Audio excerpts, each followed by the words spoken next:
Hello everyone, कैसे हैं आप सभी।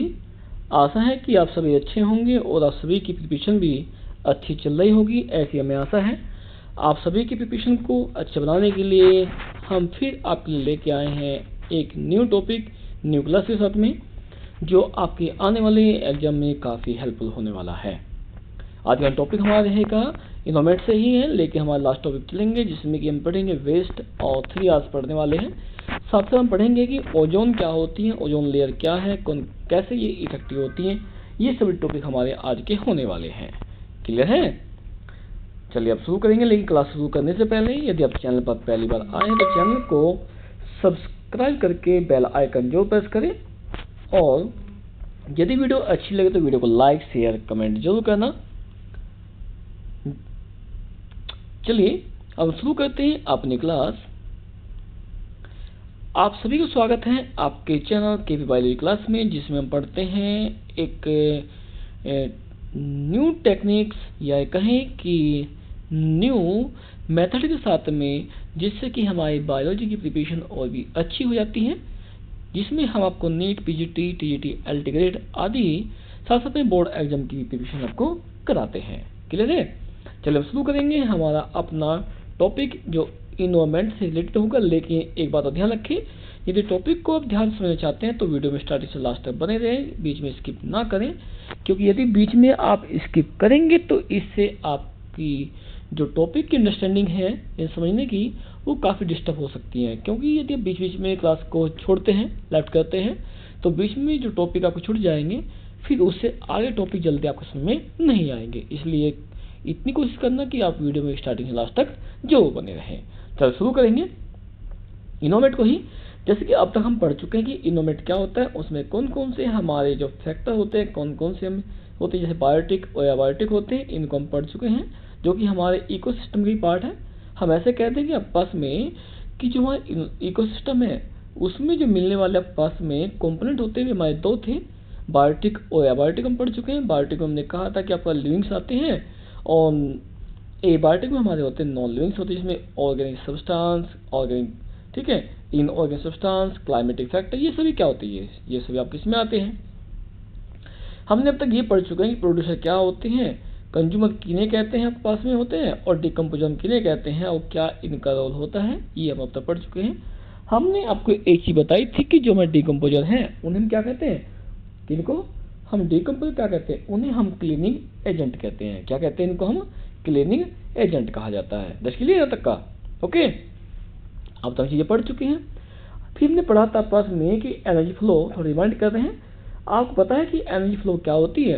एनर्जी फ्लो वो होती है जिसमें कि कोई एनर्जी जो है आपके एक टॉपिक लेवल से, किससे भाई, एक टॉपिक लेवल से एनर्जी टू टॉपिक लेवल में जाती है। जैसे मान लीजिए ये भी क्या आपका एक टॉपिक लेवल हो गया, इससे क्या होगी, इससे एनर्जी इसमें ट्रांसफर होगी, फिर इससे यहाँ पर होती है, इसी से आपकी यहाँ पर होती है। तो क्या होगा आपके पास में, ये आपके टॉपिक लेवल जिसमें कि एनर्जी एक लेवल से दूसरे में ट्रांसफर होती जा रही है। क्लियर हो गया? ये क्या आपस में, ये हमारा होता है एनर्जी फ्लो होता है। क्या होता है हमारा, एनर्जी फ्लो होता है। देखिए यहाँ तक का। अब देखो आगे हम चलेंगे, पास में चलते हैं, पास में एनर्जी फ्लो में बात चलेंगे। अपन पढ़ा था, हमने टॉपिक लेवल पढ़े थे, जो आपको दिखाई दे रहे थे। हमने कहा था कि ये सभी क्या, ये सभी आपके टॉपिक लेवल हैं। क्या है आपके सभी, ये टॉपिक लेवल हैं, जिसमें आपके पास में ये आपके टॉपिक लेवल में क्या होंगे, ये प्रोड्यूसर होंगे, ये आपके पास में हर्बीवर्स होंगे, ये कार्निवर्स होंगे, ये आपके टॉप कार्निवर्स हो जाएंगे। तो क्या होगा पास में, ये आपका होता है टॉपिक लेवल होता है। और जब हमने आपको टॉपिक लेवल पढ़ा था, उसमें हमने दो चीजें पढ़ाई थी आपस में। क्या ध्यान है कुछ, हमने पढ़ाए थे आपस में पिरामिड पढ़ाए थे। हमने क्या पढ़ाए थे, हमने पढ़ाए थे आपको पिरामिड, ठीक है। और पिरामिड में दो कहा था, दो तरह पिरामिड पढ़ाए थे हमने। एक पढ़ा था हमने अपराइट पिरामिड, क्या पढ़ा था, अपराइट पढ़ा था, और एक पढ़ा था हमने आपको इनवर्टेड पिरामिड। अब तक हम पढ़ा चुके हैं, ठीक है। आप तक यदि अपनी क्लास को लगातार देखा है तो आपको मालूम हो चुका होगा कि हमारे पास में जो अपराइट पिरामिड है वो क्या होता है, जो इन्वर्टेड पिरामिड है वो क्या होता है, यानी इन दोनों में क्या डिफरेंस है, आप इन चीजों को तो कर चुके होंगे जो, ठीक है ना, ऐसे हमारे से। और यदि आपने क्लास नहीं भी देखी है तो चैनल पर इसके संबंधित वीडियो हमारे पास चैनल पर हमने डाल दी गई है। आप यदि चाहते हैं कि अपराइट पिरामिड किन्हें कहते हैं और इनवर्टेड पिरामिड किन्हें कहते हैं, आप चैनल पर जाके जो हमारे इन्वायरमेंट टॉपिक हैं उसके जो लेसन हमारे पास में है उसके टॉपिक आपको मिल जाएंगे। जिस टॉपिक को आपको देखना है या इसको देखना है, आप मान लीजिए अपराइट और इन्वर्टिव पिरामिड को ही देखना है, समझना है, तो इसकी वीडियो आपको चैनल मिल जाएगी। वैसे भी हम आपको क्या करेंगे, इस टॉपिक से संबंधित जो वीडियो होगी उसका लिंक बाद में हम कमेंट बॉक्स में डाल देंगे या नोटिफिकेशन में। आप वहाँ से जाकर क्या करना है, आप वहाँ पर ज्वाइन करके क्या कर सकते हैं, उस क्लास को देख सकते हैं। ठीक है, चलिए अब आगे चले। अब देखिए हमने पढ़ा था फूड चेन क्या हमारे पास में होगी, फूड वेब क्या होती है। ये हमारे टॉपिक कल भी हो चुके हैं। हमने आपको कहा था कि हमारी जो फूड चेन होती है, हमने 3 टाइप की फूड चेन हमने पढ़ी थी अब तक का। कितनी पढ़ी थी हमने? 3 टाइप की फूड चेन हम पढ़ चुके हैं। पहले कौन सी हमारे पास में थी? हमने पढ़ी थी एक फूड चेन पढ़ी थी हमने, किसकी पढ़ी थी? ये हमारी जो फूड चेन है ये हमारी फॉरेस्ट की है, ये हमारी वाटर की हो गई है, ये हमारी लैंड की हो गई है। ठीक है, तो क्या हमारे पास में ये अलग अलग टाइप की जो फूड चेन है वे अब तक हम पढ़ चुके हैं। भाई आपके पास में कौन सी हो गई? फॉरेस्ट वाली आपके पास ये है, वाटर वाली आपके पास ये हो गई है, और लैंड वाली सिंपली जो आपके पास होती है वो क्या होगी, वो आपके पास में ये हो गई है। तो ध्यान रखना है आपको, हमने 3 तरह की जो फूड चेन थी कल मैंने बताई थी कि एक ध्यान रखना है सबसे मेन आपकी जो आती है वो फूड चेन आपकी आती है बेटे, किस कौन जाती है? वो आती है पास में किसकी? आपकी वाटर की आती है। क्या जाते हैं किसी पॉन्ड या वाटर की जो फूड चेन है उसे आप बताइए वो कौन कौन सी होती है, या ये कहें कि आपको वहाँ एग्जाम्पल दे देगा कि आपको ये एग्जाम्पल दिए गए हैं, अब बताइए कि इसमें वाटर फूड चेन कौन सी होती है। ये आपसे पूछ लेगा कि किसी वाटर फूड चेन का एग्जाम्पल आप बना के दीजिए। तो ध्यान रखना आपको कि जो वाटर फूड चेन है, जो हमारी वाटर फूड चेन है वो क्या होती है, वो हम ध्यान रखें आप लोग, तभी उसे बना पाएंगे। ठीक है, इसे ध्यान रखना। हमारे 3 तरह की फूड चेन हमने बताई आपके पास में। पहली आपके पास में फॉरेस्ट वाली, सेकंड आपके पास कौन सी हो गई? सेकंड आपकी वाटर हो गई, तीसरी आपकी हो गई लैंड की हो गई है। तो ध्यान रखना तीनों टाइप की जो फूड चेन आपकी है वे आपकी ये है। देखिए फिर हमारे पास क्या था, हमारे पास था फूड वेब था हमारे पास में। हमने पढ़ा था कि जो फूड वेब हमारे पास होती है क्या होती है? फूड वेब होती है जब आपके पास बहुत सी फूड चेन क्या होती है वे इंटरकनेक्टेड हो जाती है, यानी एक दूसरे से जुड़ जाती है आपस में, और क्या करेगी एक नेटवर्क की फॉर्म बनेगी। तो क्या कहते हैं उसे हम फूड वेब कहते हैं। एक को ध्यान रखना, हमने ये भी कहा था पास में कि जो फूड वेब होती है वो क्या करती है, जो वहाँ इकोसिस्टम है उसको मेंटेन बैलेंस करने का काम आपकी ये करती है, क्योंकि इसमें मान लो प्रोड्यूसर आपके पास में एक है, आपके पास हर्बीवोर्स भी आएंगे कार्निवोर्स भी आएंगे। क्या होगा भाई, कार्निवोर्स को खाने वाले वो से हर्बीवोर्स खाने वाले बहुत से कार्निवोर्स हैं, जो एक खाता है वो नहीं मिलता है तो दूसरा खा सकता है उसे। ठीक है, तो क्या हुआ, इस तरह से हमारा जो इकोसिस्टम क्या होता है बैलेंस होता है, और इसमें जो एनर्जी फ्लो होगी वो क्या होगी आपकी, यहाँ पे हो कहीं पर भी हो आपके पास, चाहे फूड चेन हो चाहे फूड वेब हो, इन सब में जो एनर्जी ट्रांसफर होती है, एनर्जी ट्रांसफर होती है वो कहाँ होती है, वो आपके पास में कहाँ होगी, वो आपकी यहाँ होने वाली है। जस्ट क्लियर, किसी में होती है कि वो प्रोड्यूसर से कंज्यूमर की ओर ट्रांसफर होती है। जस्ट क्लियर तक का ओके। अब देखो हमने ये बताया आपके पास में, जब हमने एग्जांपल पढ़े थे आपके पास दिखाए थे हमने कि ये एग्जांपल किसके हैं, ये आपके फूड वेब के हो गए, जिसमें क्या देखो ध्यान से, प्रोड्यूसर आपका सेम है लेकिन खाने वाले बहुत से हो गए, ये भी आपका ये है, ये दोनों हो गए हैं, ये भी हैं, ये भी क्या खाता है, प्लांट खाता है। ठीक है, अब देखो हमारे पास में देखा ध्यान से देखोगे कि इसको खाने वाला ये भी है, इसको खाने वाला ये भी है आपके पास में हो गया है, इसी को खाने वाला आपके पास कौन होगा, ये भी आपके पास हो गया, इसी को खाने वाले पास में ये भी हो गया। तो क्या हुआ, एक पर ही क्या था, एक फूड रिसोर्सेज के लिए बहुत से जुड़े हुए हैं आपके पास डिपेंडेंट रहते हैं। ऐसे आपके पास इनके देख लीजिए। तो बाकी में क्या है, ये कहता है कि जो फूड वेब होगी ना उसमें सेम फूड पर बहुत से डिपेंडेंट हैं, यदि उसको मान लीजिए वो ना मिले दूसरा मिल जाता है सपोज, तो क्या होगा, वे तब भी जीवित रह सकते हैं। यहाँ पे ये नहीं है कि केवल एक चीज को, एक प्रोडक्ट जो पास में है या कोई भी हमारा ऑर्गन है उसे केवल वन ही खाएगा नहीं, या एक के लिए केवल एक ही बना हुआ नहीं है, एक के लिए भी बहुत से फूड हमारे पास में है। उसी प्रकार ध्यान रखना है, एक ही फूड को बहुत से खा सकते हैं। इससे क्या होगा, हमारा जो इकोसिस्टम है ना वो क्या होता है, वो हमारा बैलेंस रहता है। क्या होता है, हमारा बैलेंस रहता है। 10 तक का ये ध्यान रखना, बेसिकता पास में थी। ठीक, हमने ये भी कहा था पास में कि जो हमारा इन्वायरमेंट होता है उसको अफेक्ट करने वाली एक्टिविटी कौन होती है, वो देखो सिंपल सी बात है, हमारी एक्टिविटी ही है। हम जितने वेस्ट मटेरियल बाहर निकालते हैं, इन्वायरमेंट निकालते हैं, घर से बाहर निकालेंगे, वे सब क्या होंगे, हमारे इकोसिस्टम में किस न किस तरह से इफेक्टिव करने वाले, प्रभावित करेंगे। जैसे हमारे पास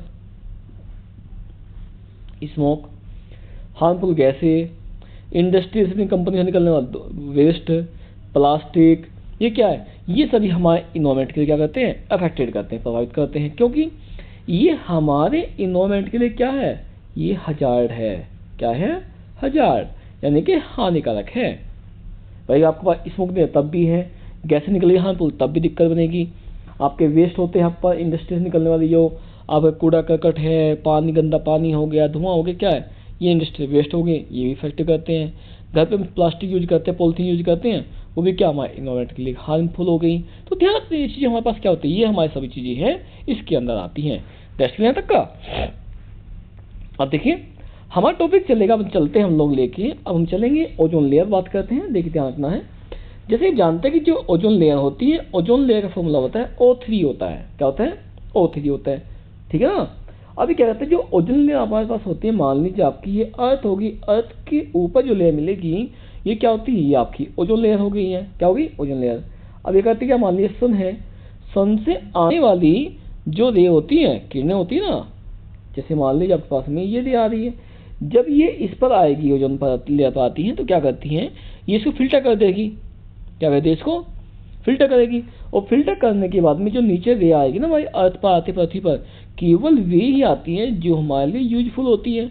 और यदि कोई हार्मफुल है, जैसे कि हमारे पास में होते हैं यूवी होती हैं, अल्ट्रा वायलेट जिसे कहते हैं, ये क्या करती है, इसको हमारी अर्थ पर नहीं आने देती, जिससे कि इससे कोई भी साइड इफेक्ट हमारी पृथ्वी पर नहीं होता। ओके, अब तो उसमें होता क्या है भाई, हमारे पास में जो अल्ट्रावायलेट रे है क्या करती हैं, अल्ट्रावायलेट रे से प्रोटेक्ट करेगी। अब जो ओजोन लेयर होती है किससे बनती है, ये बनती है आपके पास में किससे बनेगी, ऑक्सीजन से बनती है। जब क्या होता है, जब ये आपकी अल्ट्रावायलेट रे के कॉन्टेक्ट में आती है। तो कैसे होता है, अभी हमने कहा कि हम पता है कि ऑक्सीजन पास में क्या है, ये होती है, यदि इसमें यूवी कॉन्टेक्ट में आएगी तो क्या टूटेगी, है ओ प्लस ओ टूट जाएगा, पास में टूट गई, ठीक है। और ऑक्सीजन कितना होता है, ये आपके पास मोल होता है, और एक ऑक्सीजन के पास ये होगी, कितना बन गया आपके पास में, ये बन गया आपके पास में O3 बन जाती है। क्या बन जाती है, O3 बनती है, ठीक है। किसी पीछे से बनी, ये बनी आपकी यूवी यानी अल्ट्रावायलेट रे से बनी है। तो क्या कहता है कि जब ऑक्सीजन आपका अल्ट्रावायलेट रे के कॉन्टेक्ट में आएगा तो क्या होता है, टूटने के बाद में यानी स्प्लिट होने के बाद में क्या होती है, यही आगे चलकर ओजोन का फॉर्मेशन करती है, ठीक है। अब इसमें इफेक्ट कौन कौन से करते हैं, ध्यान सुनिए। इसमें होता है CFC, ध्यान रखना है, CFC का मिस होता है, C मिस हो गया क्लोरो, F मिस हो गया फ्लोरो, और C मिस हो गया है कार्बन। क्या हो गया है, कार्बन हो गया है। जैसे यहाँ तक का, तो ध्यान रखना इस चीज के लिए। यदि कहीं पूछा जाए कि ये बताइए CFC जो होती है उसकी फुल फॉर्म क्या होती है, वो होते हैं क्लोरोफ्लोरोकार्बन होती हैं, जो किससे निकलती है, रेफ्रिजरेटर से, एयर कंडीशनर से, आपका जैसे AC लगाते हैं हम लगाते हैं, या जो आग बुझाने वाले होते हैं उनसे निकलती हैं, ठीक है। ये क्या कहते हैं कि हमारी जो ओजोन लेयर है उसे क्या कहते हैं, धीरे धीरे वीक करती जा रही है। कैसे, देखो भाई ये हमारी हो गई एयर, इसके पास हो गई, ये हो गई हमारी ओजोन लेयर, ठीक। जब ये क्या होंगे, इससे धुएं बाहर निकलेंगे, हमको कैसे निकलेगी, तो क्या होता है, जहाँ से टकराती हैं, जहाँ से टकराती हैं वहाँ क्या होता है, वहाँ पे ये क्या होती है, हमारी लेयर जो होती है बिल्कुल बारीक बन जाती है। और यदि इसी बारीक हो जाए, मान ली यहाँ बन चुकी है, तो क्या कहेंगे, इसे कहेंगे हम लोग ओजोन, क्या कहेंगे, इसे कह रहे हैं हम लोग ओजोन होल, ठीक है। क्या कहेंगे, ओजोन होल कहने वाले हैं। तो ओजोन होल में क्या हो गया कि जो पृथ्वी के ऊपर मिलने वाली जो लेयर है, जो ये लेयर है, इसमें क्या हो गई, ये थीन हो गई। और थीन क्या, थीन तो हम कहते नहीं, इसे कहते हैं कि इसमें होल हो गया है, यानी छिद्र हो गया है, ठीक है ना। जब ये छिद्र नहीं होता है ना, सुनना क्या होती है, बस वो उस प्लेस से क्या होती है, वीक हो जाती है। और वीक हो गई तो क्या होगा, जहाँ से वीक हुई वहाँ से सनलाइट जो आएगी, सूर्य प्रकाश आएगा, वो काफ़ी तेज आएगा। इसी कारण से जिस एरिया से, जिस साइड से ये वीक होगी, उस साइड का जो पृथ्वी का एरिया है वो काफ़ी गर्म रहता है, ठीक है।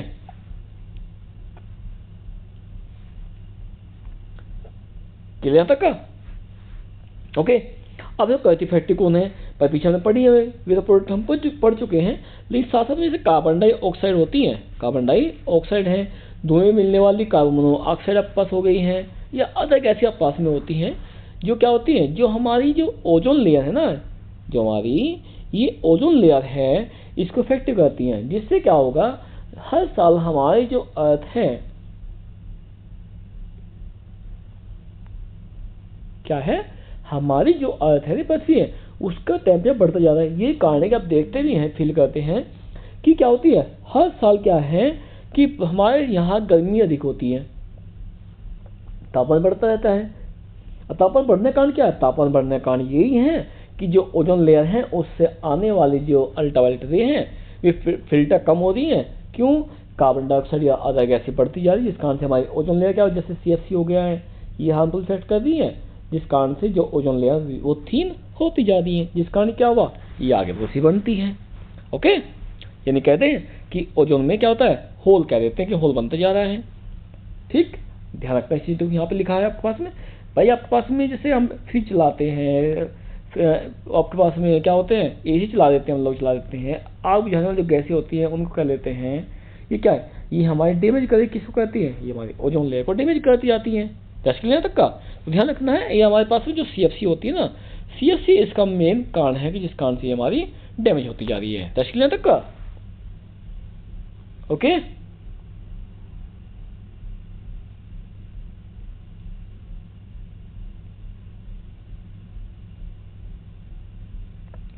आप बताइए, तो कुछ पूछना बताइए मुझे, आप कुछ पूछना हो तो बताइए।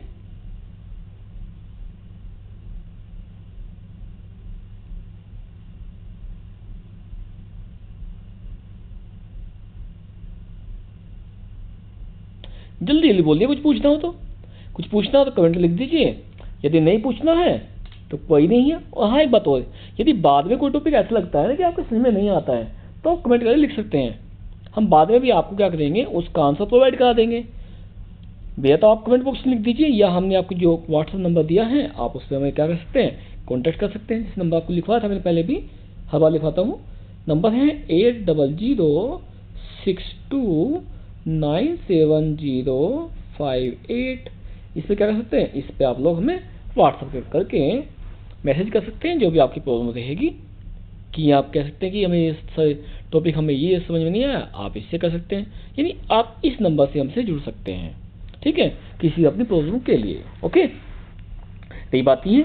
यदि आप चैनल पर पहली बार आ रहे हैं तो चैनल को सब्सक्राइब करके बेल आइकन को जरूर प्रेस कर दें, और यदि वीडियो अच्छी लगे तो वीडियो को लाइक, कमेंट और हो सके तो मन करे तो शेयर कर देना, नहीं मन करता तो मत कीजिएगा। और लाइक कमेंट जो प्रेजेंट डालता है, लाइक पसंद आती हैं, अच्छा लगती हैं तो आप लाइक कर सकते हैं, शेयर कर सकते हैं। और यदि आपको वीडियो अच्छी नहीं लगी, टॉपिक अच्छा नहीं लगा है और आपको लगता है कि अच्छी नहीं है तो आप मत कीजिए, कोई इसमें दबाव नहीं है कि आप दबाव है कि आप कंपलसरी करना है, पर इतना है कि हाँ यदि अच्छी लगती है लाइक कर देना, और जब वीडियो खत्म हो जाए उसके बाद में आप अपनी राय हमें जरूर बताना है। ठीक है, अब चले आगे। अब देखें, हम बातें किसी कर रहे थे, हम कर रहे थे ओजोन होल की बात कर रहे थे, किसी कर रहे थे ओजोन होल की बात कर रहे हैं। अब देखो ओजोन होल होता क्या है, ओजोन होल किसे कहते हैं।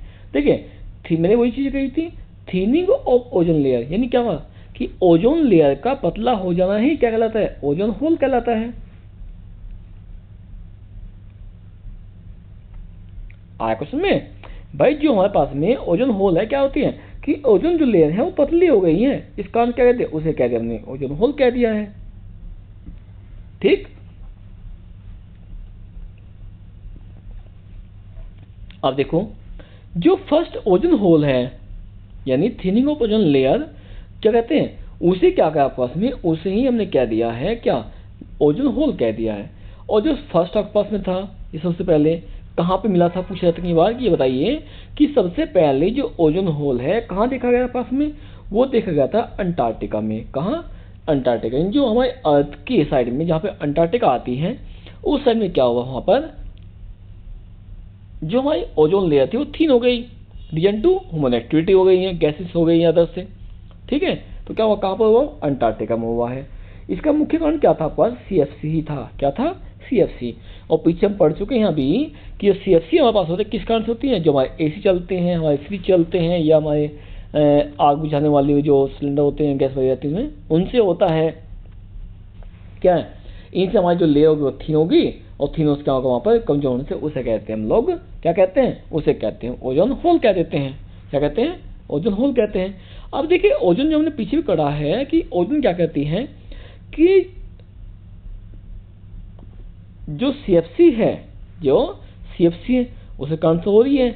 अब ये क्या करती है कि जो हमारे अल्ट्रावायलेट रेडिएशन है, यदि मान लीजिए आपके पास में ऐसा कह दो आप लोग कि हमारी जो ओजोन है अल्ट्रावायलेट रे के कारण से, रेडिएशन के कारण से इफेक्टिव हो रही है। क्यों? क्योंकि जो सीएफसी है, सीएफसी क्या करती है, हमारी ओजोन लेयर को इफेक्टिव करती है, प्रभावित करती है, इस कारण से बनते जा रहा है आपके पास बनेगा। क्लियर है? अब देखो दूसरी बात में, जो मेन आपको सीएफसी है, जो सीएफसी है, ये क्या करती है कि ये ओजोन को डिस्ट्रॉय करती है, किसके प्रेजेंस में, आपके अल्ट्रावायलेट रे के प्रेजेंस में करेगी। शॉर्ट में कहते हैं बस जो सीएफसी आएगी, देखो एक बार सिंपल सी बात सुनिए, ये हमारी है अर्थ के ऊपर एक लेयर बताई मैंने पहले बता दी, ठीक है ना। अब यूवी कहाँ से आ रही है, यहाँ से आएगी, आ रही है ना, ये यूवी आ रही है, ठीक। अब ये यूवी भाई आएगी तो हमेशा आती है, फिल्टर करती है, लेकिन यहाँ से क्या हुआ, सीएफसी आपकी ऊपर जा रही है। अब क्या हुआ, ये इससे हमारे पास होगी क्या, ये थीन होती चली गई है। प्रेजेंस किसकी हमारे पास में, किसकी बताइए, अभी लिखा देखो यहाँ, किसकी, अल्ट्रावायलेट रे की हो गई है। भाई अल्ट्रावायलेट रे हमारे पास में आ रही है और मेरी सीएफसी बनती जा रही है, तो क्या होगा, ये तो कमजोर होगी, कमजोर होने से क्या होगा, आपकी अल्ट्रावायलेट नीचे आ जाएगी। और एक बात और ध्यान रखना है, यदि अल्ट्रावायलेट रे हमारी अर्थ पर डायरेक्ट आ जाए ना, रखना है, तो जिस प्लेस पर आएगा ना एरिया पे, वहाँ पे आग लग जाएगी और वहाँ पे कोई भी प्लांट या कोई भी ऑर्गन नहीं मिलने वाला। दूसरे पॉइंट, यदि कम भी आ जाए, ध्यान रखना है हमारे इसमें क्या होगा, हमारे शरीर में क्या होता है, कैंसर हो जाता है। क्या होता है, कैंसर, और बहुत सी जेनेटिकली, यानी जो आपकी क्या होती है, आपकी अनुवंशिक बीमारियां होती है, जेनेटिकली होती हैं, या आपका क्या हो गया, कैंसर हो गया है, क्या हो गया, कैंसर हो गया है, सब क्या, ये आपके सभी इसी कारण से बनने वाली बीमारियां होती हैं। कब होगी, जब अल्ट्रावायलेट रे यानी यूवी जो किरणें होती हैं, पराबैंगनी किरणें, वो पृथ्वी क्षण कर नहीं आती हैं, तो क्या होगी, वो हार्मफुल होगी, जिससे हमारी पृथ्वी पर मिलने वाली जो ऑर्गेनिज्म है, जीव हैं, वे क्या होंगे, वे इससे प्रभावित होंगे। दस यहाँ तक का। अब बताइए, कुछ पूछना तो बताइए मुझे यहाँ तक का। अब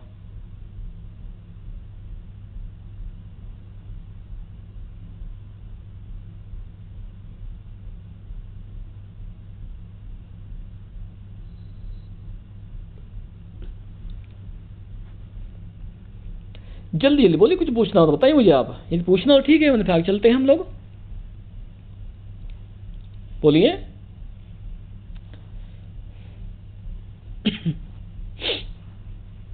चलो कोई नहीं है, काम करना, यदि आपको टॉपिक ये टॉपिक भी पूछना है, ध्यान देख लीजिए, तो आप मुझे बता सकते हैं बाद में, कोई नहीं है, हम बाद में उसका आंसर आपको प्रोवाइड करा देंगे। ओके, अब देखो, अब हम चलते हैं अपने नेक्स्ट क्वेश्चन पर। नेक्स्ट टॉपिक हमारे पास क्या है, ये कहता है कि ओजोन लेयर इफेक्ट होता है, जो ओजोन लेयर है उससे डिप्रेशन यानी कमजोर होने से क्या इफेक्ट होगा। देखो चीजें चलिए भाई, आपके पास में जो ओजोन लेयर आपके पास में है, अल्ट्रावायलेट कान से इफेक्टिव होती जाती है, ठीक है ना। तो पृथ्वी क्या उसका रेडिएशन होगा, ठीक है ना। और रेडिएशन भी हो रहा है तो क्या होगा, देखो चीजें कही थी मैंने आपको, अभी कही थी, क्या होगा इससे भाई, स्किन कैंसर होना, कॉन्ट्रैक्ट होना, डैमेज ऑफ प्लांट्स का, हमने पहले कहा यदि पृथ्वी पर आएगी डायरेक्टली तो कोई ऑर्गेनिक नहीं बच पाएगा, वहाँ पे क्या होगी, आग लग जाएगी। तो क्या होगा इससे, प्लांट तो हो नहीं पाएंगे बिल्कुल भी, तो क्या से प्लांट डैमेज हो गया आपके पास में। साथ साथ में जो हमारे जब आएगी लाइट, वो आती है अल्ट्रावायलेट रे आती है, क्या होगा, जितने भी आपके लिविंग्स हैं उन सब के लिए क्या होगा, उन सब के लिए इफेक्टिव हो जाएगा। होगा क्या कि इसमें उनकी जो डीएनए है ना, डीएनए चेंज आएंगे, और डीएनए चेंज आता है तो बनने वाला नया ऑर्गेनिज्म या तो बिल्कुल सेपरेट बनेगा, या उसमें क्या होगा, जेनेटिकली क्या होंगे, डिसऑर्डर मिलने वाले हैं, यानी बहुत से कम मिल जाए किसमें। साथ साथ में क्या होगा पास में, कैंसर होना है या अन्य क्या होती है, इसमें बनती है। 10 तक का।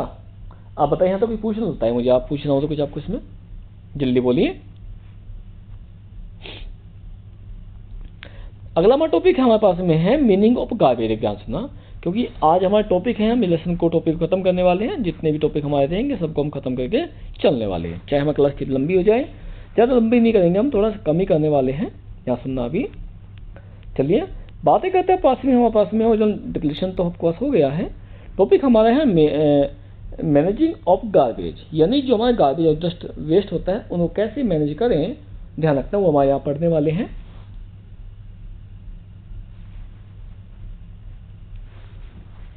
अब देखिए, हम गार्बेज बात कर रहे हैं कि proper waste management is very important. मतलब सीधी बात कह दें कि यदि हम कोई वेस्ट पार्टिकल मेटल हमारे बॉडी कहें क्या हमारे घर से बाहर निकल रहा है, चाहे घर से निकल निकले, उसको प्रॉपरली मैनेज करना, यानी इस तरह से नष्ट करना कि उसका हमारे इन्वायरमेंट पर कोई इफेक्ट ना पड़े, तो क्या होगा, वो होगा आपका मैनेजिंग गार्बेज की होती है। ठीक है, जैसे हमने पीछे पढ़े थे, दो तरह के हमने मेटल पढ़े हैं, वेस्ट पढ़े थे वहाँ पे, एक पढ़े थे बायोडिग्रेडेबल, एक पढ़े थे नॉन बायोडिग्रेडेबल। भाई जो बायोडिग्रेडेबल है हमने वेस्ट कर सकते हैं यानी टेस्ट कर सकते हैं, जबकि नॉन बायोडिग्रेडेबल को हम नहीं कर पाएंगे। ठीक है ना। जैसे हमारे पास प्लास्टिक हो गई, पॉलिथीन हो गई, क्या करते हैं, ये हमारे पास में क्या होती है, ये हम बायोडिग्रेडेबल नहीं है। कैसी है ये सभी आपके नॉन बायोडिग्रेडेबल हैं। ठीक है। और यदि मान लो हम क्या करते हैं भाई, हम इन जैसे आपकी पॉलिथीन आपके पास हो गई है, प्लास्टिक हो गई है, इनका यूज हम कम कर दें तो क्या होगा, इससे हमारा इन्वायरमेंट क्या होगा, क्लीन हो जाएगा। क्या हो जाएगा, हमारा इन्वायरमेंट हमारा होगा क्लीन, यानी कि साफ रहेगा। ऐसे कह सकते हैं कि इन्वायरमेंट पर कोई इफेक्ट नहीं होने वाला। ठीक है, क्या इस चीज के लिए छोटो ये कह दो, बस मान लो जैसे घर से पन्नी निकाली, सामान लेके आए थे, पन्नी किसी प्लास्टिक पॉलिथीन की होती है, सीधी बात हो गई है, पॉलिथीन। ठीक, और यदि हम किसी नाली में या सिन्ना फेंक करके क्या करें, उसका अच्छे से उपयोग कर लें, या मान लो कोई प्लास्टिक डब्बा है हमारे पास में हो गया, उसमें हम कुछ सामान लेके आए, मार्केट से लेके आए बंद पैकेज से, और वो हमारा खत्म हो गया, हम क्या करते हैं, उसको ऐसे फेंक देते हैं। लेकिन क्या है, उसको हम दोबारा यूज भी कर सकते हैं। तो क्या होगा भाई, जो हमारा मेटल हम लेके आए हैं आपके पास, लगता है कि हम हार्मफुल हो सकता है, क्या करें, उसका एक फॉर्म से दूसरे कन्वर्ट करके यूज कर लो, सीधी बात होगी। तो क्या होगा, वो आपका हो जाएगा मैनेजिंग गार्बेज का हो जाएगा। उससे क्या होगा, डस्टबिन दो जो आपके पास कचरा होता है वो भी नहीं हो पाएगा, और उसका यूज भी हो गया।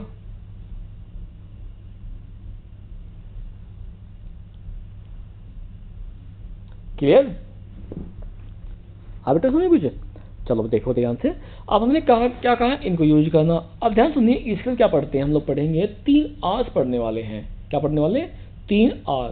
3 आर क्या होते हैं पास में, वे जो मैनेजिंग वेस्ट है आपके पास में है, उन्हें किस तरह से मैनेज करना है, वो हम यहाँ पढ़ने वाले देखेंगे इसमें।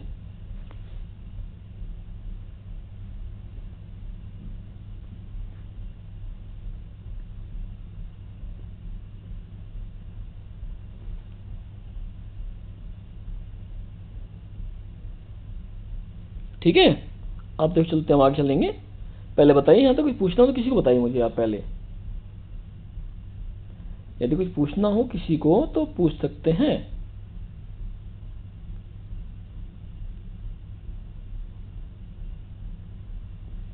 ठीक है, देखो अब चलते हैं, मुझसे चलेंगे, नहीं पूछना है कोई दिक्कत नहीं है। देखो जो मैं 3 आर्स हैं, ये क्या होता है, रिड्यूज, रिसाइकिल और रीयूज। ठीक है, ये क्या करते हैं, हमारा जो इन्वायरमेंट है ना उसको प्रोटेक्ट करेंगे। क्या करेंगे, प्रोटेक्ट कर, जिससे कि उस पर कोई साइड इफेक्ट नहीं होता। पहले हम बातें करते हैं रिड्यूज की। रिड्यूज मतलब क्या कहता है कि यदि कोई हमें लगता है ये प्लास्टिक है, आपके पास में पॉलिथीन हो गई है, हमें पता है कि हमारे इन्वायरमेंट के लिए हार्मफुल है ना, सीधी बात होगी।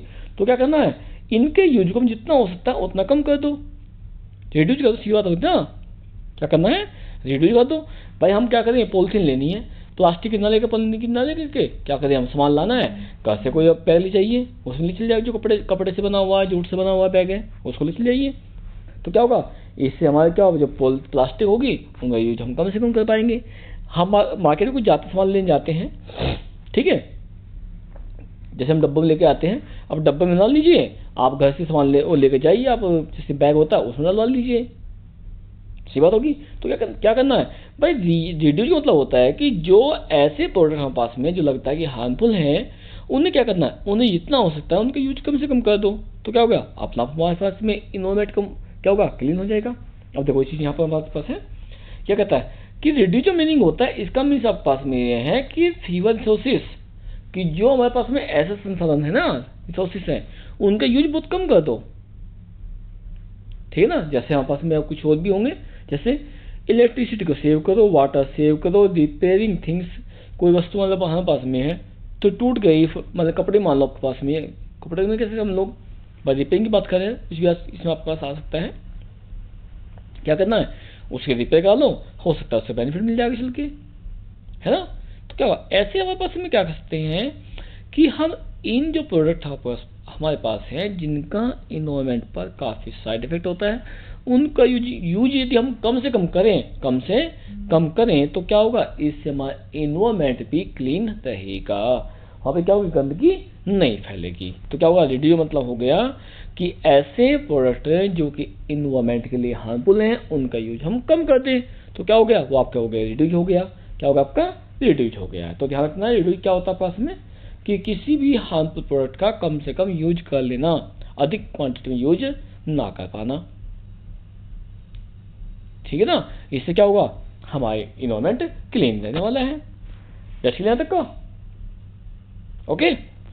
अगला पॉइंट, अगला क्या हमारे पास में, अगला हमारे पास में क्या है, हमारा नेक्स्ट पॉइंट हमारा हो गया क्या, रिसाइकलिंग।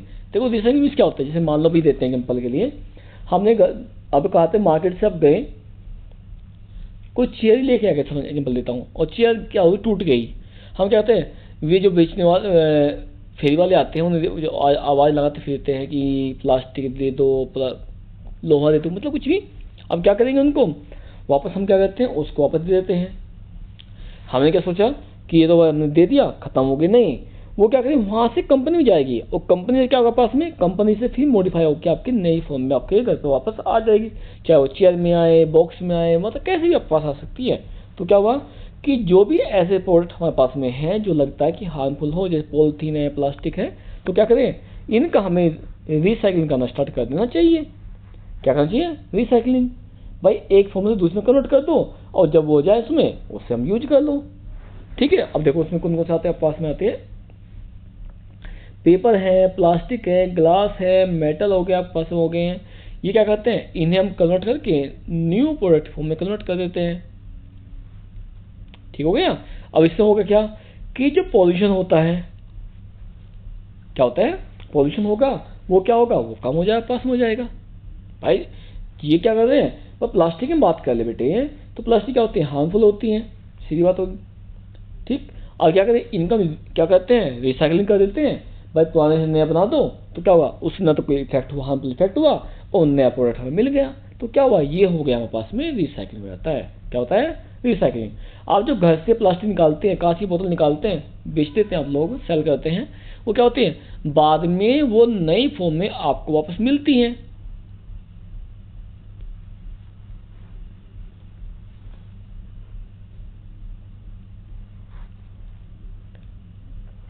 आया कुछ समझ में, बोलिए अब, ठीक है ना। आप देखो नेक्स्ट नंबर, ये वो दो, नंबर 3 आर्स की बात करें, नंबर 3 आर। अब देखो 3 आर्स क्या होता है, ये होता है रीयूज। क्या होता है, रीयूज। इसमें करना क्या है, भाई मैंने अभी कहा आपके पास है, आप मार्केट गए, मार्केट से आप एक बॉक्स लेके, चाहे वो कांच का है चाहे प्लास्टिक का है, सामान ले आए आप उसमें, अब क्या कहते हैं बहुत से तो कि सामान खत्म किया, उसको बाहर फेंक दिया, ये तो गलत हो, क्योंकि वो क्या करेगा, हमारे इन्वायरमेंट को हार्मफुल इफेक्ट होकर आएगा।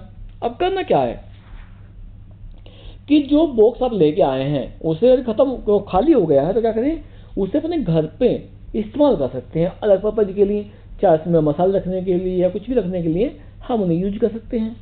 जिससे क्या हो, दो फायदे हो गए, एक तो ये कि हमारे इन्वायरमेंट में इसका कोई इफेक्ट नहीं पड़ा, पहला पॉइंट। दूसरा क्या हुआ, पर सामान रखने के लिए में क्या हुआ, मेटल मिल गया। बाकी में यदि ना ऐसे ना होता तो क्या करते, मार्केट जाते, पैसा लगाते, तब लेके आते, और क्या हुआ, एक पन दो का तुम्हारे पास हो गए, तो क्या हुआ, वो हमारे पास होता है कि जो मेटल हम लेके आ रहे हैं उसका रीयूज दोबारा कर दो, या दोबारा उसका इस्तेमाल कर लो, चाहे किसी फॉर्म में क्यों ना करें, तो क्या आएगा, वो आपका आएगा रीयूज में आता है। किस में आता है, रीयूज में आता है।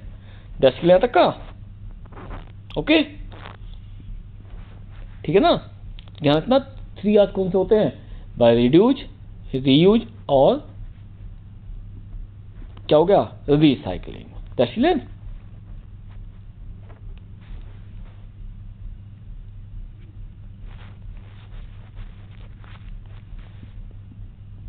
आई थिंक ये हमारा आज का लास्ट पॉइंट है, क्योंकि हमने यही पढ़े थे।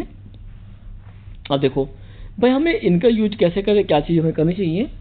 टॉपिक हमारे पास आता है सस्टेनेबल डेवलपमेंट। सस्टेनेबल डेवलपमेंट मतलब सीधी बात कहते हैं कि जो हमारे रिसोर्सेज ऐसे हैं जो लगता है कि हमारे पास में ये हमारे लिए यूजेबल हैं, उनका एक लिमिटेड अमाउंट में, या कहते हैं कि केयरफुली उनका यूज करें बिना उनको हानि पहुंचाए। यानी हानि मिस हो गया कि बिना उन्हें क्या करें, नष्ट किए। जितने मान लो हमें कि प्लांट की बात करें हम लोग, ठीक है भाई, हमें पता है कि प्लांट हमारे लिए यूजेबल हैं और क्या होते हैं उनका हम प्रोडक्ट भी यूज करते हैं। लेकिन ऐसा यदि हम ऐसा करने लगे आपस में कि जो प्लांट ही हैं उनको अनलिमिटेड फॉर्म से काटने लगे और क्या करें, उनका हम दोबारा उसको ग्रो ना कराएं, तो क्या होगा, एक समय ऐसा हमारे पास आएगा कि प्लांट ही खत्म हो जाएंगे और हमारी जो डिपेंडेंसी उनके ऊपर होती है वो भी खत्म हो जाएगी। क्यों, जब मिलने के नहीं तो क्या करेंगे, हम कहाँ से करेंगे बेटा इस चीज़ में, ठीक है ना। तो क्या होता है, जो सस्टेनेबल डेवलपमेंट होता है, सस्टेनेबल डेवलपमेंट ही है क्या, देखो ये कहता है सस्टेनेबल डेवलपमेंट मीन्स होता है यूजिंग रिसोर्सेज केयरफुल्ली, कि जो आपको रिसोर्सेज दिए गए हैं उनका ध्यान से उपयोग कर लो, जिसे to meet present need without harming the ability of, क्या होगा, जिससे कि बिना भी किसी तरह की हानि पहुंचाए जो हमें चीज़ चाहिए थी वो हमें से मिल जाती हैं। ठीक है, किसके लिए, आपकी आने वाली जनरेशन के लिए भी होगा, ऐसे ही होगा।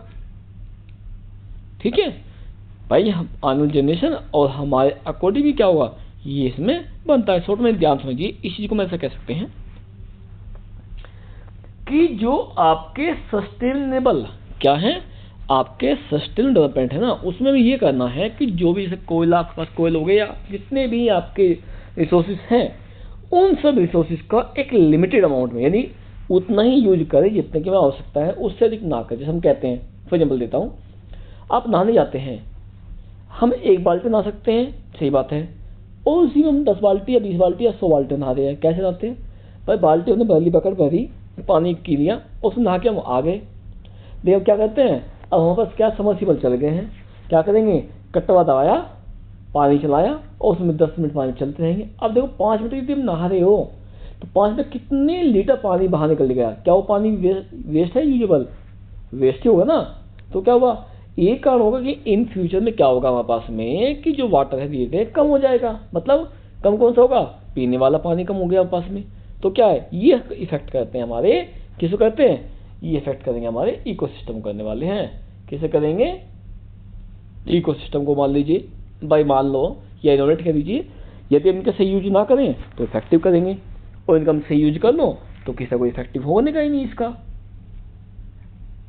है ना, सही बात आपकी। तो ध्यान रखने चीजों के लिए हमारे पास में क्या होंगे, ये सभी हमारे पास में इसमें आएंगे। ओके, अब बताइए यहाँ तक कुछ पूछना हो। देखो आई थिंक हमारे पास में लेसन हमारा आज हमने खत्म कर लिया। 3-4 क्लास सारी इसकी हो गई है और इनोवेट ही 4 से 5 क्लास हमारे पास हुई है, जिसे हमने क्या किया है, कंप्लीट इनोवेट इकोसिस्टम को डिफरेंट टाइप के जो उसमें पिरामिड होते हैं, वे pyramid structure, food chain, food web, इन सब के द्वारा हमने क्या किया, इसको क्लियर कर चुके हैं। ठीक है, फिर हमारे जो 3 आज हमारे पास में, ये भी हमारे लिए बहुत बेस्ट है, कहते हैं कि यूजफुल होते हैं, जिनका हमारी लाइफ में काफ़ी यूजेबल है। ठीक है, ये भी हमारे पास में हो सकता है। फिर हमने पढ़ा मैनेजिंग गार्बेज का, ओजोन लेयर का हमने पढ़ चुके हैं, क्या होते हैं हमारे पास में, और सबसे हमने पढ़ा था क्या, फूड चेन, फूड वेब हम पढ़ चुके हैं, क्या होती है, किस तरह से हमारे इकोसिस्टम को क्या करती हैं, ये कंप्लीट करती हैं। ठीक है, और कैसे अपना मेन रोल प्ले करती है, ये सब चीज़ें हम क्या हुआ नहीं पढ़ चुकी हैं। और एक ध्यान रखना है, जो टॉपिक लेवल है इसमें जो आपने पढ़ा था 10% लॉ, ध्यान रखें, ये मेन आपके पास में, कोई बाद में कहेगी क्या हुआ, ध्यान नहीं है।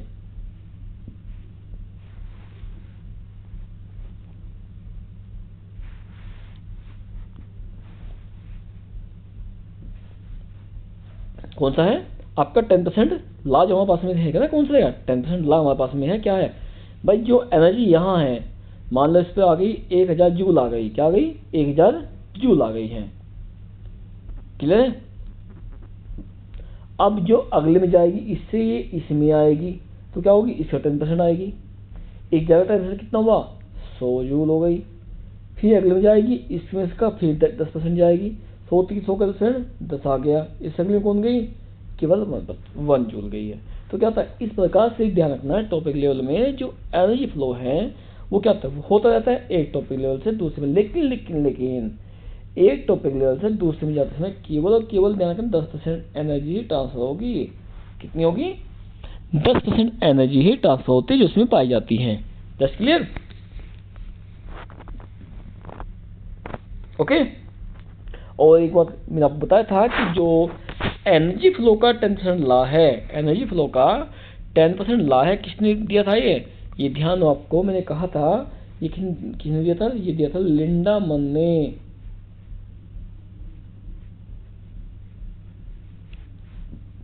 किसने दिया था? लिंडामन ने दिया था कि इसने बताया था कि जो एनर्जी होती है वो एक टॉपिक लेवल से दूसरे टॉपिक लेवल में जो ट्रांसफर होगी केवल और केवल कितनी होगी? वो केवल और केवल आपकी कितनी होती है? केवल वो 10% होती है। कितनी होती है? 10% ही वो ट्रांसफर होगी। बाकी जो 90% होती है क्या होती है? वो ट्रांसफर नहीं होती है, बॉडी वहीं पर यूटिलाइज कर ली जाती है। That's clear? ठीक है। अभी ध्यान रखनी चीजों के लिए, इससे पहले हमने पढ़ा था एनर्जी फ्लो में, बताया पहले क्लास में स्टार्टिंग करने से पहले हमने बताया था चीज़ों के लिए। और एक बात और ध्यान रखें, ये जो एबायोटिक फैक्टर हैं क्या है? जितने भी आपके एबायोटिक यानी इनऑर्गेनिक, ऑर्गेनिक, क्लाइमेटिक, इनको ध्यान से रखना है। साथ साथ में जो हमारे बायोटिक थे जिसमें हमने प्रोड्यूसर, कंज्यूमर, डिकम्पोजर या पढ़ चुके, और हमने बताया था पास में कि जो आपके डिकम्पोजर होते हैं ना, उन्हें क्या कहते हैं? उन्हें कहते हैं हम लोग क्लीनिंग एजेंट कहते हैं।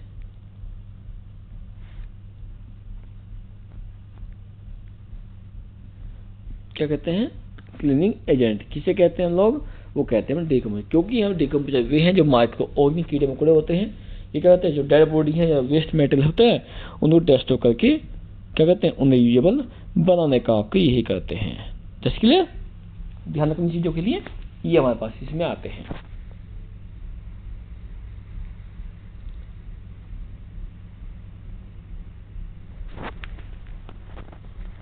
ओके। आशा है कि आपको जो इन्वायरमेंट लेसन है, इकोसिस्टम का जो इन्वायरमेंट का पार्ट है आपका इकोसिस्टम, वे सभी आपके समझ में आए होंगे। और यदि आपकी पहले क्लास छुट्टी हुई, लेसन संबंधी छुट्टी हुई है तो कोई नहीं है, टेंशन मत लीजिए। आप इसमें चैनल पर मैंने पहले कहा है कि इन संबंधित जो वीडियो आपकी है वो चैनल पर रखी है, हमने अपलोड की हुई है जो हमारी लाइव क्लास में है। और आप जानते भी हैं कि जो हमारी लाइव क्लास होती है वो क्या होती है? डेली 7 से 8 बजे तक होती है पास में, जिसके लिए हम आपसे कोई पेमेंट नहीं लेते, फ्री ऑफ कोर्स आप कराई जा रही है। और साथ साथ में 8 से लेकर 9 बजे तक हम बता दें आपको, उसमें हम क्या करा रहे हैं? उसमें हम 12th क्लास की प्रिपरेशन करा रहे हैं। और बोर्ड एग्जाम खत्म होते ही अभी हम क्या करेंगे? अपनी नेक्स्ट क्लास स्टार्ट करेंगे, जो कि आपके आने वाले कम्पिटिटिव एग्जाम जैसे कि नीट की बात करें या अदर करें, उसके लिए हेल्पफुल होगी। लेकिन हम क्या करेंगे इस बार जल्द ही, यानी आफ्टर फरवरी के बाद में बोर्ड एग्जाम खत्म होते ही हम नीट का बैच स्टार्ट करने वाले हैं, जिसमें कि हम आपको नीट संबंधी जो बायोलॉजी क्वेश्चन है, प्रिपरेशन है, उसकी हम आपको कराएंगे। जिन्हें करनी हो वो कांटेक्ट कर सकता है। आप बताइए आप में कि यहाँ तक किसी को पूछना हो तो आप पूछ सकते हैं। उसके बाद ही बेटा हम क्या करें, क्लास को अपनी ओवर करने वाले हैं। आपके पास 2 मिनट हैं, आप जो पूछना चाहे, जो टॉपिक आपके पास है, जो समझ में नहीं आया आपके पास में, वो टॉपिक आप हमसे पूछ सकते हैं, अपना क्लियर कर सकते हैं। आप बताइए, कुछ पूछना हो तो बताइए मुझे आप इसमें।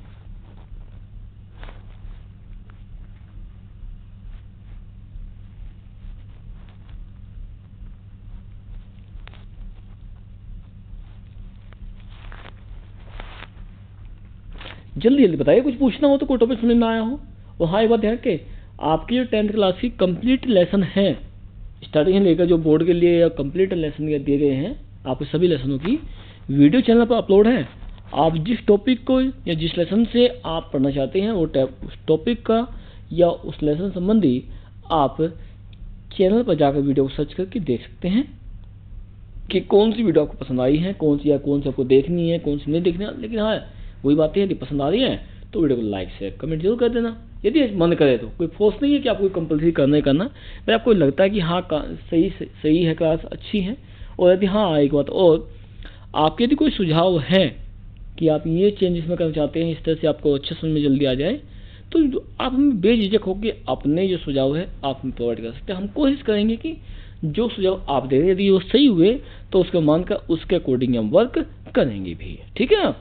अब आप बताइए, आपके अंदर कुछ पूछना हो किसी को तो पूछ लीजिए, फिर हम करेंगे अपने क्लास को यहीं पर ओवर करेंगे। जल्दी बताइए कुछ पूछना हो तो आपको इसमें। लेकिन ध्यान रखना, इससे पहले कहा मैंने, इसमें बहुत से क्वेश्चन आपके ऐसे जिसमें आएंगे, वे क्वेश्चन आपको ध्यान से समझने भी होंगे। हाँ, कोई प्रॉब्लम है भाई आपको समझ में नहीं आया है तो आप क्या आप उसको हमसे पूछ सकते हैं, ठीक है, उसमें कोई प्रॉब्लम हमें नहीं होने वाली। That's clear, okay. चलिए अब क्लास को हम अपनी यहीं पर ओवर करेंगे, फिर मिलेंगे अपने नेक्स्ट में। और हाँ, एक बात और, कल का हमारा टॉपिक रहेगा, इसी लेसन से हम क्या करेंगे, ऑब्जेक्टिव क्वेश्चन जो हमारे हैं वे हम कराने वाले, जो कि बोर्ड में आपके काफ़ी अधिक आते हैं। उसके बाद हमारा क्या रहेगा, हम प्री बोर्ड कराएंगे, आपको एक प्री बोर्ड कराएंगे जिसमें कि हम क्या करते हैं, जो प्री बोर्ड आपका हुआ था उस क्वेश्चन को सोल्व करा के और उसी तरह के अब हम जो तैयारी करेंगे आपकी प्री बोर्ड के संबंधित आप करने वाले हैं। तो हम डेली प्री बोर्ड की प्रैक्टिस की कोशिश करेंगे कि आपको प्रैक्टिस कराई जाए। हाँ, किसी को कोई प्रॉब्लम है, कोई क्वेश्चन समझ में नहीं आया है, कोई डाउट बना हुआ है तो आप डाउट को हमसे पूछ सकते हैं, इसमें कोई नहीं है। लेकिन अब हमारा टॉपिक ये रहेगा, मोटिव रहेगा कि आफ्टर प्रैक्टिकल के भी प्रैक्टिकल गए हैं, अब हमें प्रैक्टिकल लेने जाना है। उसके बाद में क्या करेंगे कि प्रैक्टिकल होते हैं, बीच बीच जब भी टाइम मिलेगा आपके पास में, हम आपको बोर्ड के जो भी क्वेश्चन मेन हैं वो प्री बोर्ड सजेस्ट पेपर के फॉर्म में हम आपको कराएंगे, जिससे कि आपको आने वाले एग्जाम में आपकी हेल्प हो सके। बस हाँ, ध्यान रखना है भाई, आप वो तभी कर पाएंगे यदि आप ध्यान से देखेंगे, और यदि ध्यान से नहीं समझ जाते हैं तो फिर आप कितना देख लीजिए, कोई फायदा नहीं है। बस क्या करना है कि जो आपको पढ़ाया जाए ध्यान समझिए, क्या हुआ है इसमें, कैसे हुआ है, क्या प्रॉब्लम है, क्या समझ में नहीं आया, वो आप मुझसे पूछ सकते हैं। इसलिए चलिए अब हम अपने क्लास को यहीं ओवर करें, फिर मिलेंगे अपनी नेक्स्ट क्लास में नए टॉपिक के साथ में, जो आपके आने वाले एग्जाम के लिए मे भी काफ़ी हेल्पफुल साबित हो सकते हैं, ऐसे ही हमें आशा है, ठीक है। अब यही है कि यदि आपको अच्छी लग रही है तो आप वीडियो को लाइक शेयर करना, ओके। चलिए क्लास को अपनी ओर करेंगे। Thank you for watching this video, subscribe this channel, like share and comment this video, okay. चलिए, टेक केयर।